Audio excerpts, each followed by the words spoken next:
What's cracking? What's happening? How y'all feeling today, man? Today we're gonna be reacting to 4 hotel/night shift horror stories animated by Mortz. Now, I ain't had no horror stories in a hotel. Like I already told y'all, I used to work the night shift during security. I ain't really had no horror stories there. So, yeah, ain't too much yapping to be done at the beginning. At the beginning. At the beginning of this video, goddammit. Roll my intro.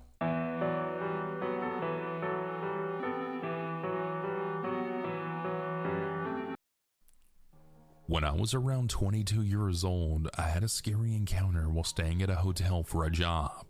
Around 2010, I was working for a traveling photography group that took church directory photos. Each photographer drove separately from all over the place. So I was in Harlan, Iowa at the time.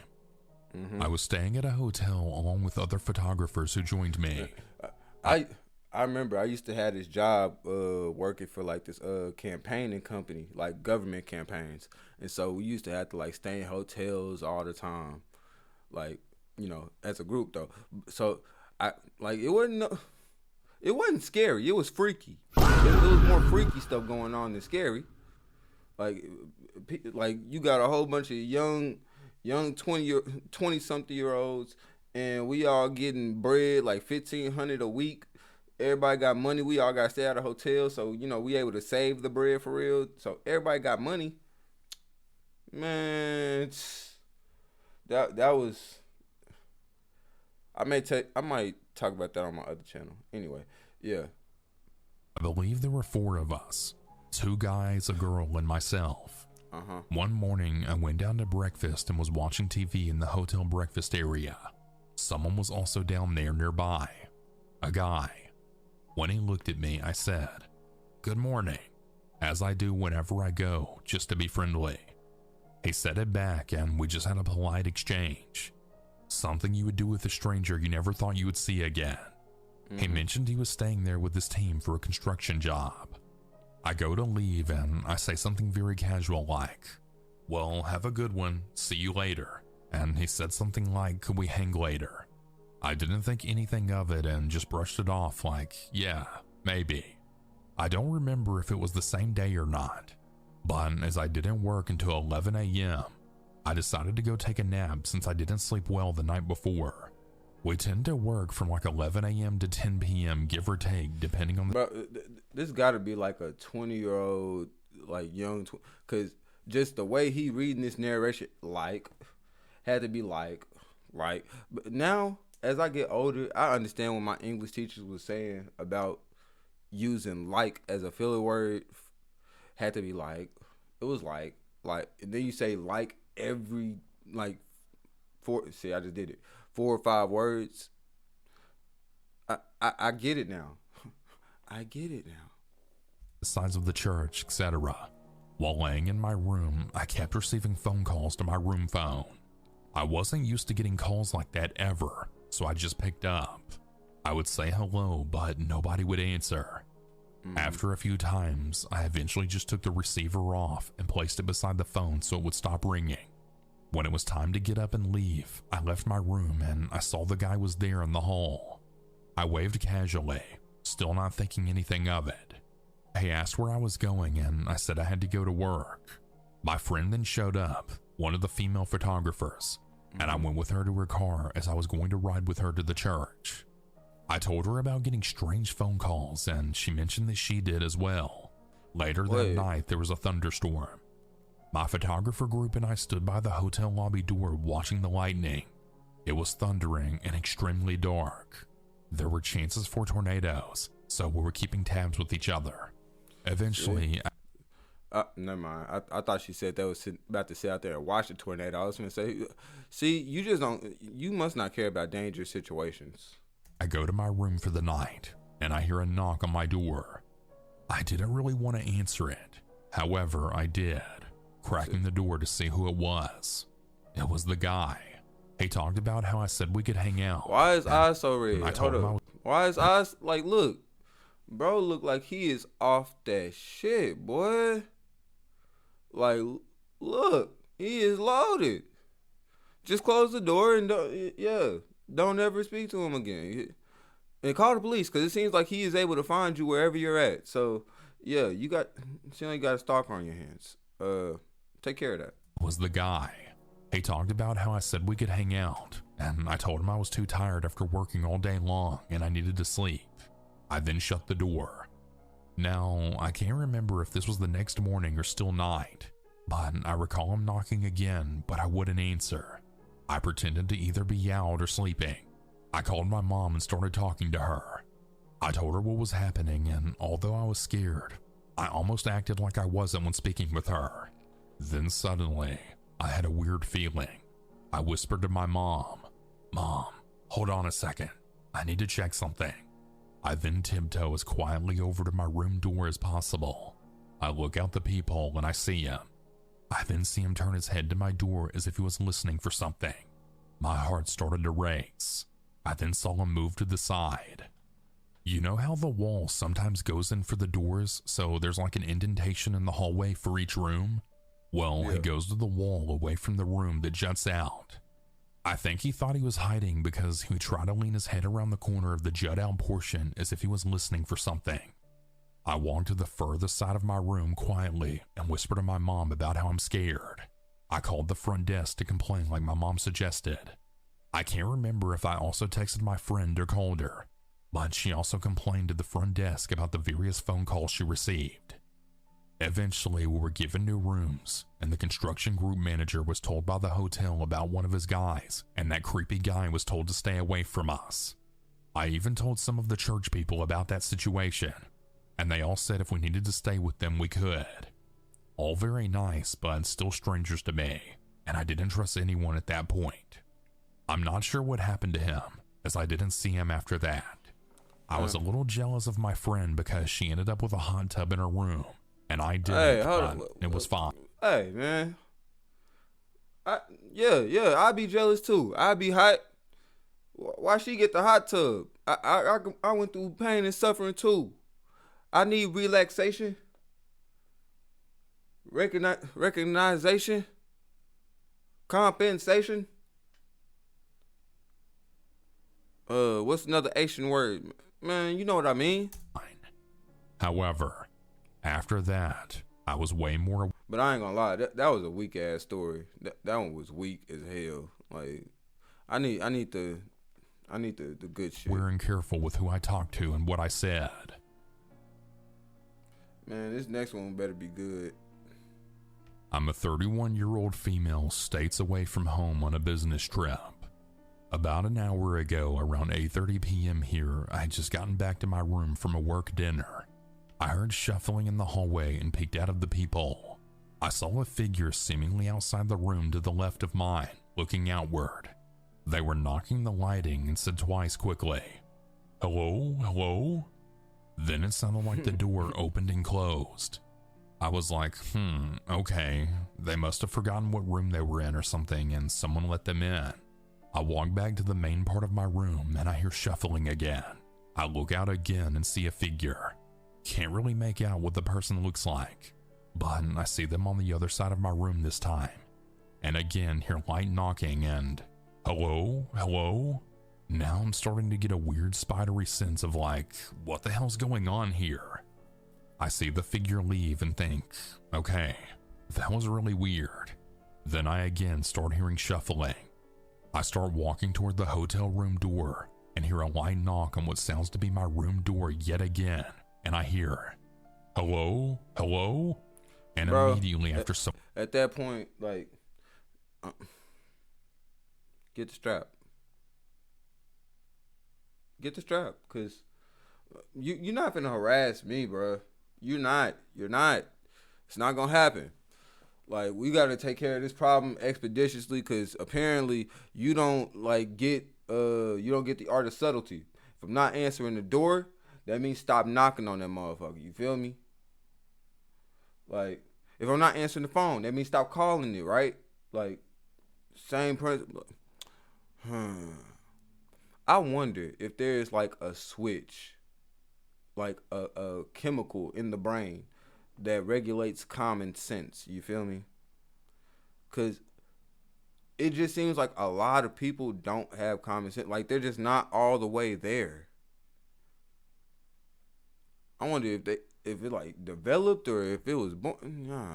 In attempts to open my door. Thank God I had the cross latch pulled over, not the deadbolt though. My heart stopped as I stood there and watched the door hit the latch and fall back shut. Slow down. Oh, y'all know what to do. Y'all know exactly what to do. Don't play with it. Don't play with it. I called the front desk and informed them that someone had just tried entering my room and I'm not staying with anyone.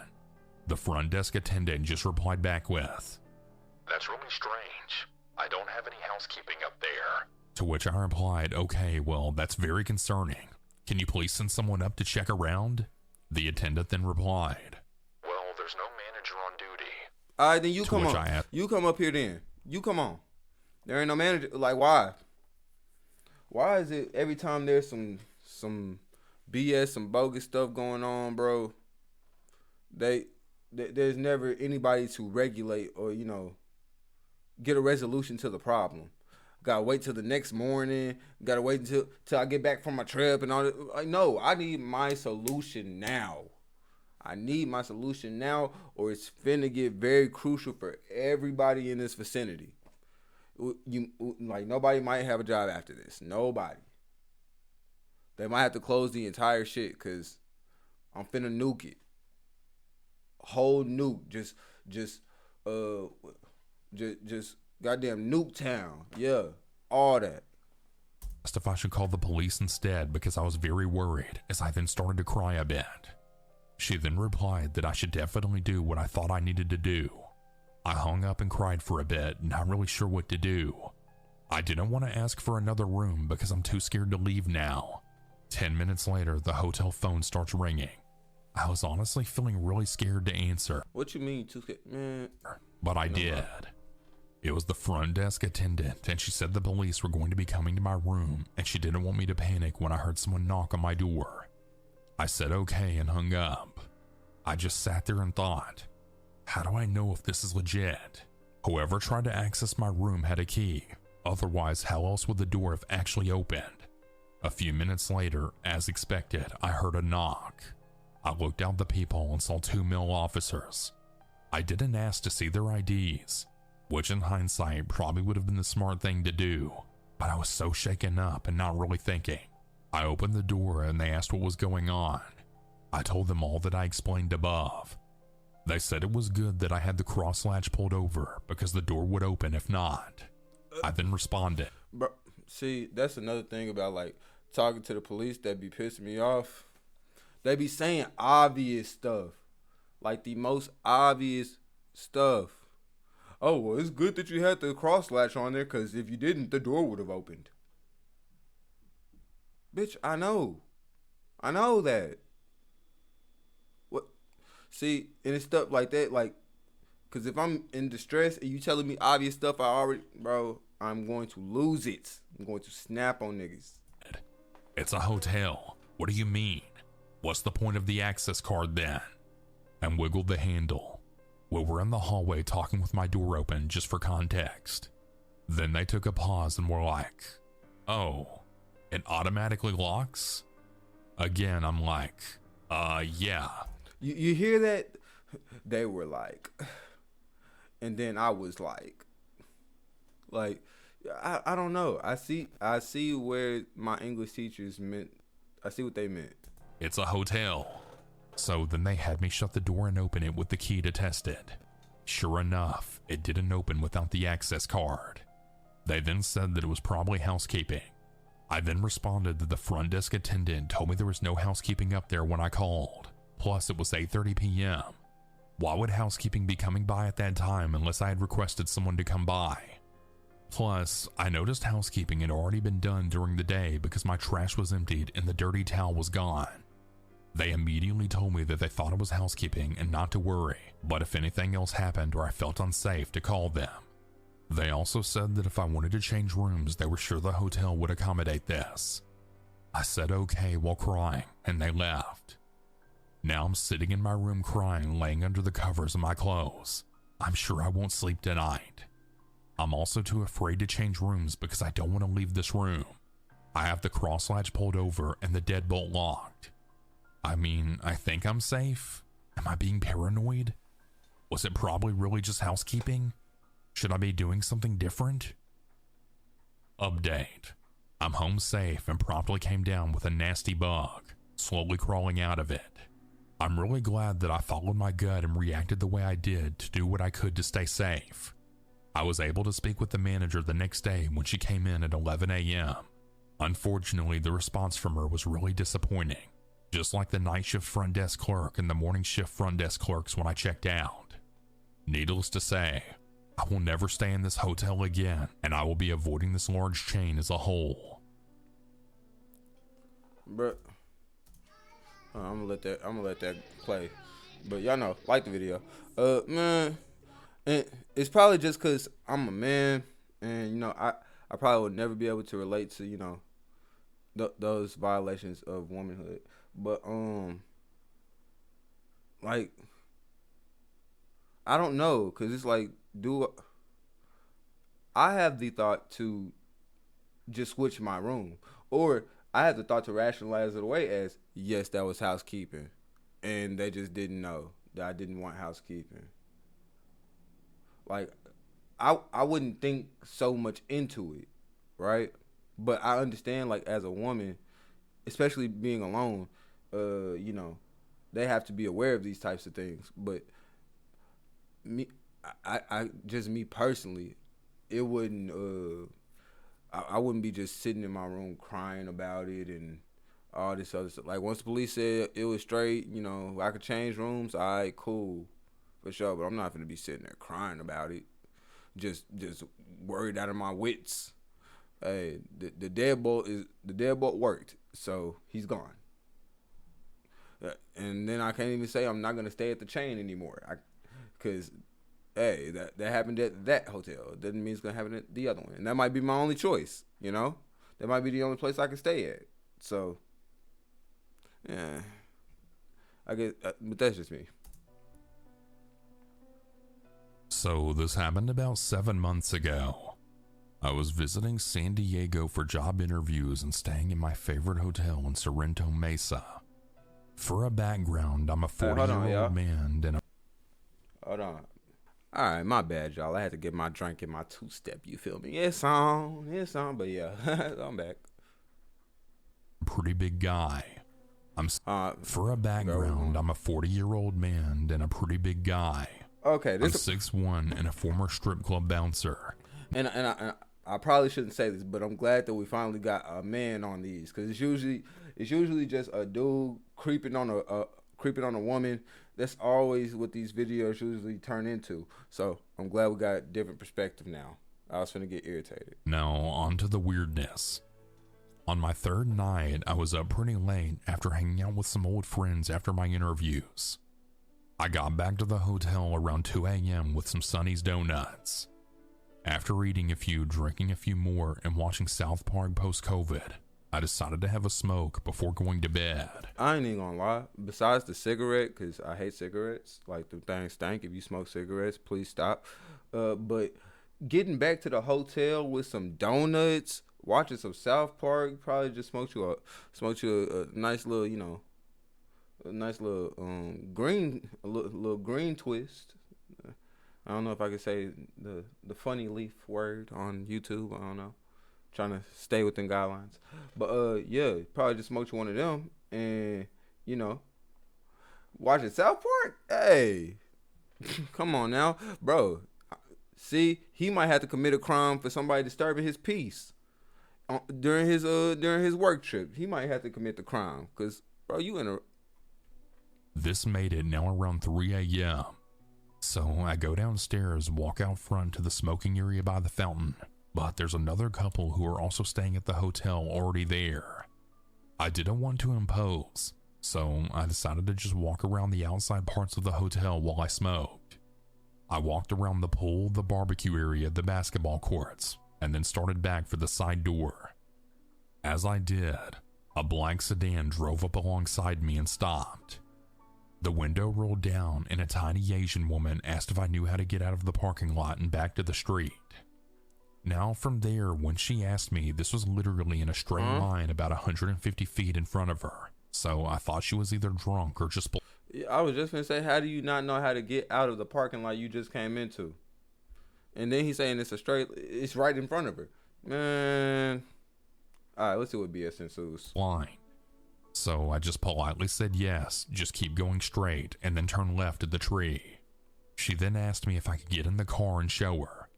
Now again, I'm a former strip club bouncer, and this woman looked very much like the Walmart alley wonk. There was absolutely no intimidation factor whatsoever, but for some reason, I instantly felt uneasy. Again, it was literally right in front of her. She could see the road. Also, the windows were all tinted far more than they should have been. See, look, what did I say about being aware of your surroundings? She could see the road. She obviously sees, she's looking at where she's asking to go. She's looking at it. And then she has dark tint. And then she's asking you to get in. A complete stranger. Mind you, you are way bigger than her. You're buffer than her. She should be intimidated asking you to get into her car. She should not want to ask you to get in her car. So you being the level-headed man in the situation, should probably start feeling that this is a setup and going with your better judgment. Thank you for coming to this TED Talk. And I honestly couldn't tell if anyone else was in the car. I used the smoking as an excuse to not get in the car, but she said she didn't mind and gave me a very creepy smile. I politely declined, and again pointed out that the road was literally right there, so I'd just be walking back in 5 seconds anyway. She again asked me if I would get in and show her. This was feeling like a weird kid/ice cream truck situation. Yeah. I mean, guys, really, how often do decently good-looking women just drive up and ask you to get in their car at 3 a.m. in a hotel parking lot? I mean... Listen to that entire sentence. All of that just sounds like insanity. Right? Bro, you probably can make this shit up. I mean, how often does anyone ask a big bearded guy to just hop on in the car under these circumstances? Right. Nothing about this was right.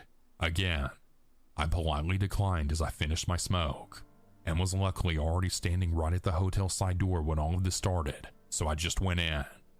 The woman just drove off as she rolled up the window, right exactly to the exit she asked me to show her to. So I told the front desk about it, and they said they'd keep an eye out. But I'm quite sure nothing was ever done or came of it. Just one of those things that really makes me wonder, what the hell did she want me in the car for so badly? A pretty man I'm not, so it had to just be some kind of scam. I just wonder exactly how much danger I was really in.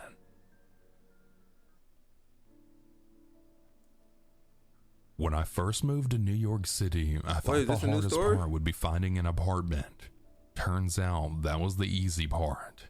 The hard part was learning how to survive. Wait. Was that the end of the story?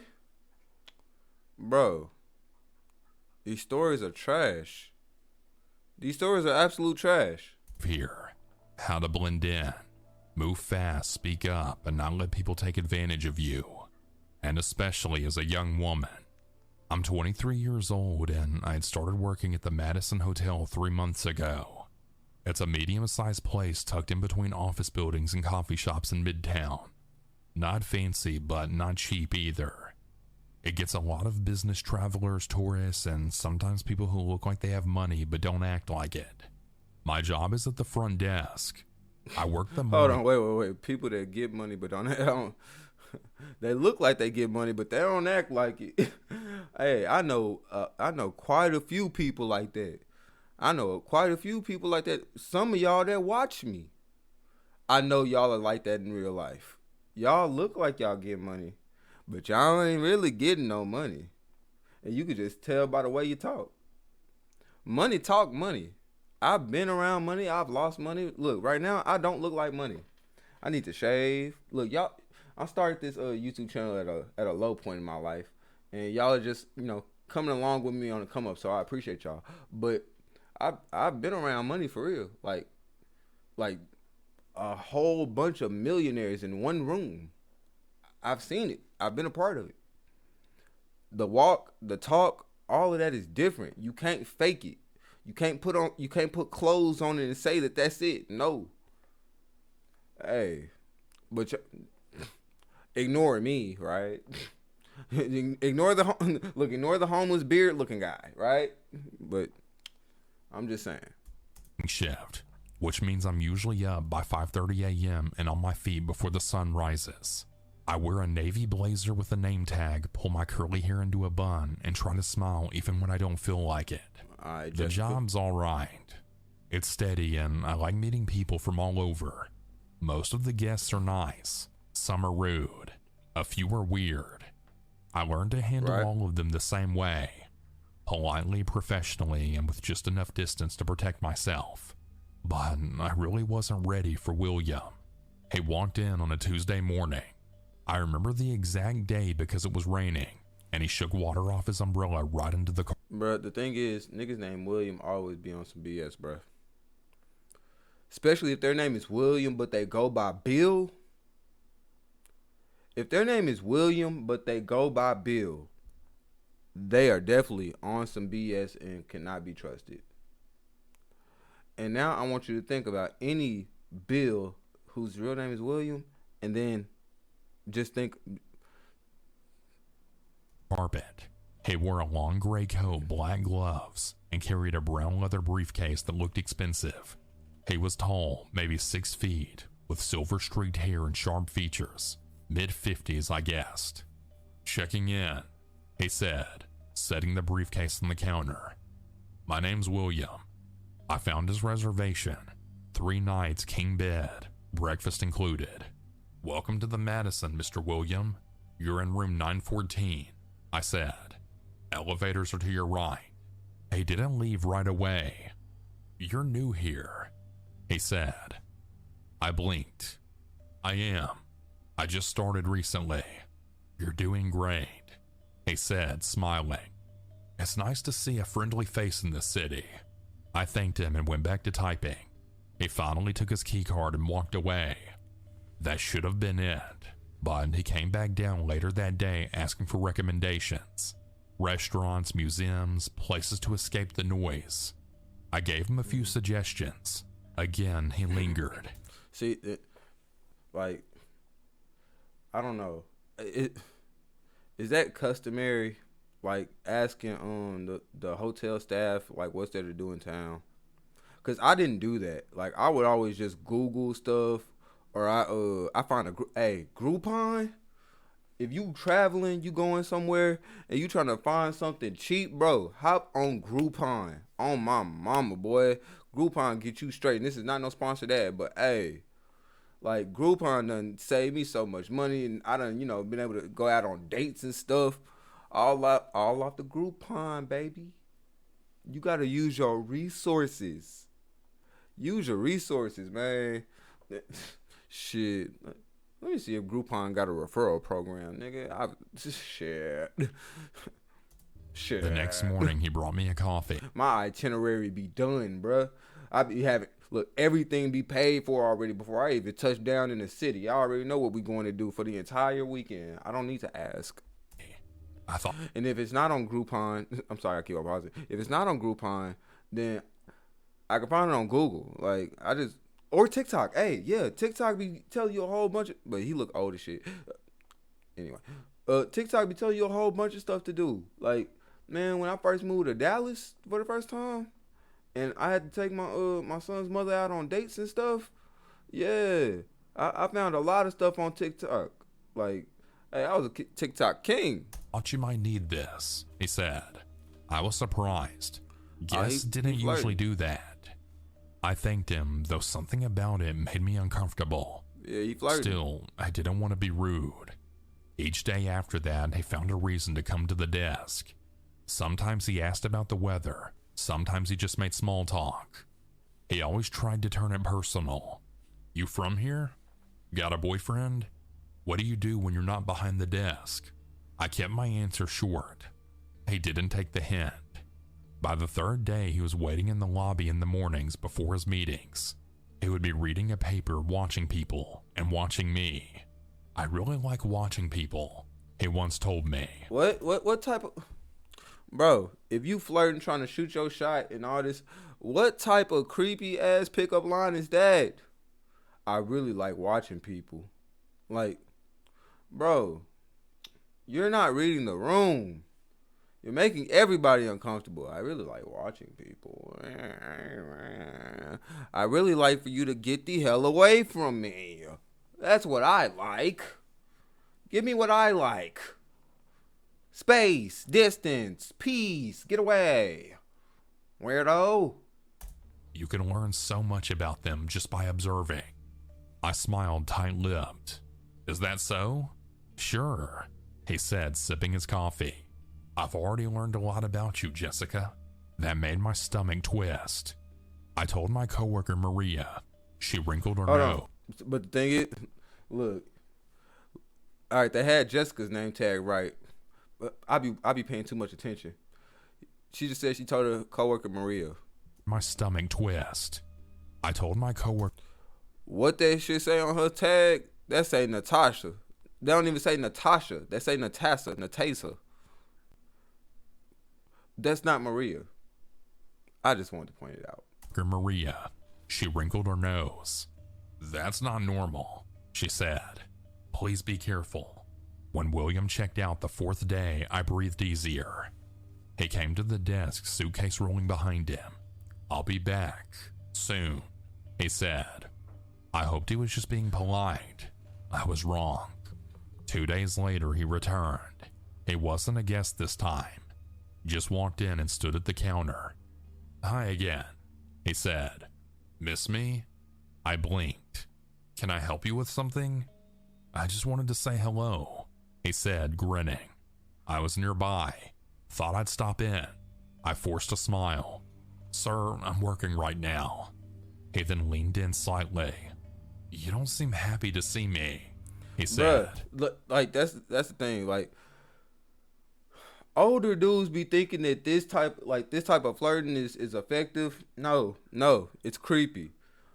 And really, the only way that this would work is if you prefaced it with some bands. If you prefaced it by giving her some rackies without saying anything, and I'm pretty sure she would have went for it.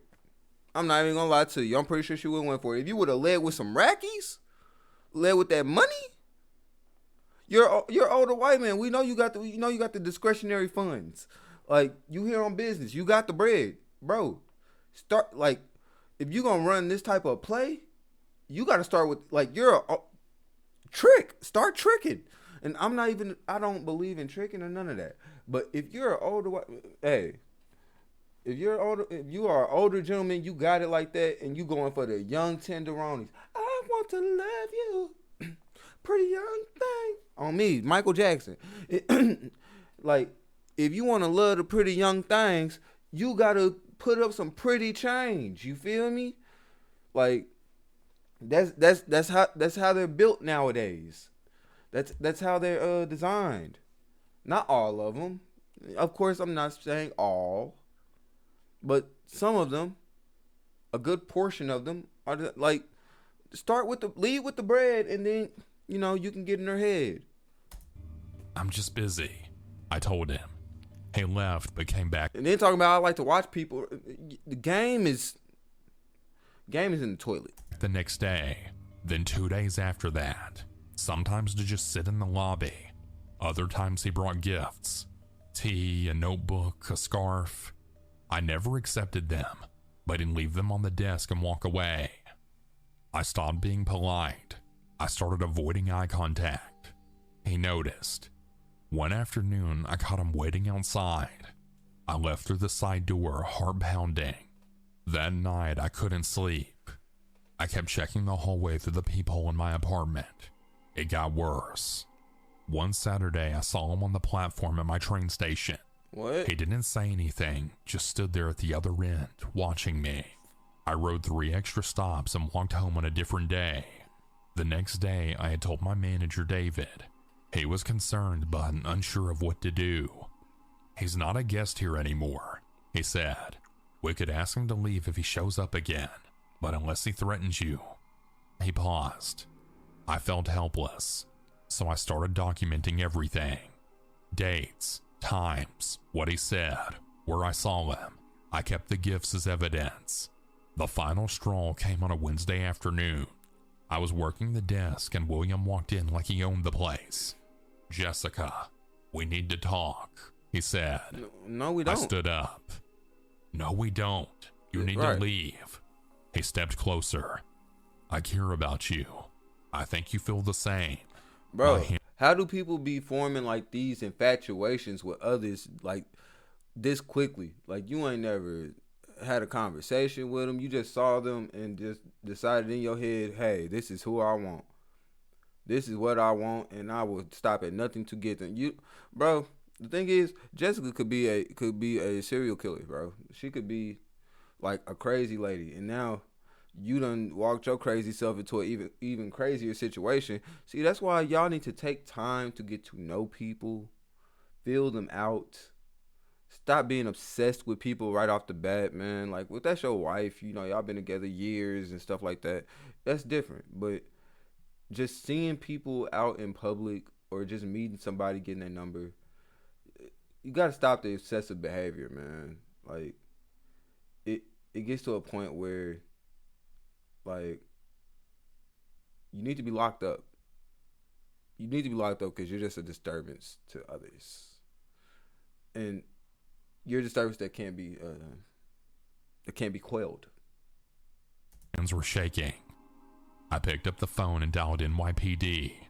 I then told him, "You need to leave now." He stared at me, stunned. Then he laughed. "You're overreacting."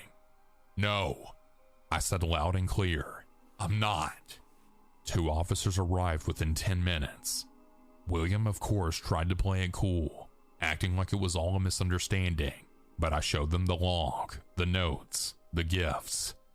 One officer asked if I wanted to file a report. "Yes," I said. They escorted him out. It wasn't dramatic, but it was final. William hasn't come back since. Some nights I still feel nervous walking home. I still glance over my shoulder, but each day I feel a little stronger. Working at the front desk, I've learned how to smile when I don't want to, how to be polite when someone doesn't deserve it, and how to say no when someone crosses the line. Most of all, I've learned that keeping quiet doesn't keep you safe. Next time I'll speak up sooner. It's been about a year since I called the police on William. Sometimes it feels like a lifetime ago. Other times it feels just like last week. I still remember his face, the way he looked at me like I was something he owned. That look still shows up in my dreams. But life is better now, a lot better. After everything that happened, I decided I needed a change. I quit my job at the hotel 3 months after the incident. I couldn't sit behind that front desk anymore. Every time the doors opened, I felt a jolt of fear. I'd scan the lobby for him. For weeks, I kept expecting him to come back. He never did, but the fear stayed with me. Quiet, heavy, sitting in my chest like a stone. I moved apartments too. Nothing fancy, just a small studio in Queens. I like it there. It's quieter and my neighbors are friendly. There's a little grocery store around the corner and a park where I walk in the evenings. It's really peaceful in a way Manhattan never was. I started seeing a therapist after I moved. Did you see William again? I didn't really want to go. I didn't think I needed it. Did she see William again? But talking to Sam, I now work at a book ceiling. I'm just an employee, drink tea behind the counter and feel safe back then. Okay, I don't care. All right, cool, great. She had an amazing life update. Anyway, that's the end of that video, man. Let me know. Did any of y'all ever work in hotels or anything like that? And if y'all did y'all experience any creepy stuff? Besides that, man, y'all binge the channel. Y'all like, comment, subscribe, and keep on being the amazing people y'all are, because y'all are the reason why I do this. And I love y'all. Peace.